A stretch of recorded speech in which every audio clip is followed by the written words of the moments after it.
Well, we're using this cage, kind of an old trick I've done. We want to keep these fish healthy and fresh and alive until we're ready to prepare them. I don't like to throw them on the bank and get them full of mud and whatever, and cleaning is a later activity. There are two ways that I've traditionally used them. They're excellent table fare, not so much for fresh frying, although if you don't mind bones this time of year, the smaller ones are great eating, great tasting.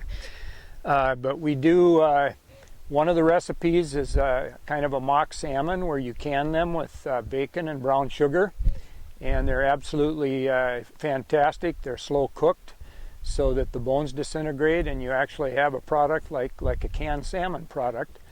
The other way, of course, is more well known, and that is smoking. And my favorite smoking method is to dry rub with 2 parts brown sugar and 1 part canning salt. Rub them down real good after they're cleaned, and do a 24-hour dry brine, no liquids, no water, and smoke them up using whatever your favorite smoking wood is, and they're absolutely fantastic. We're going to clean these red horse for smoking, and we're going to need a heavy-duty knife. We're not going to fillet them like you would a walleye.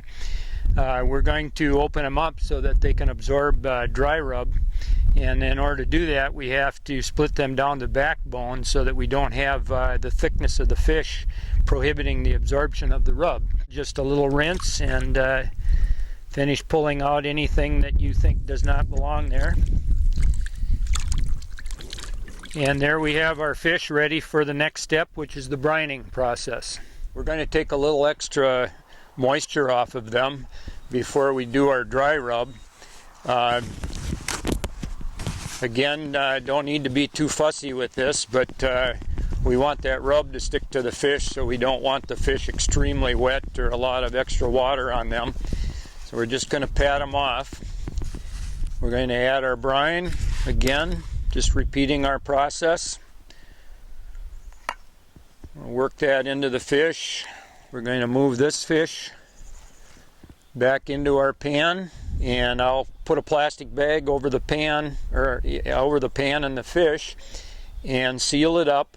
And we're going to keep this in a refrigerated environment for about 24 hours. So about this time tomorrow morning we'll actually start the smoking process.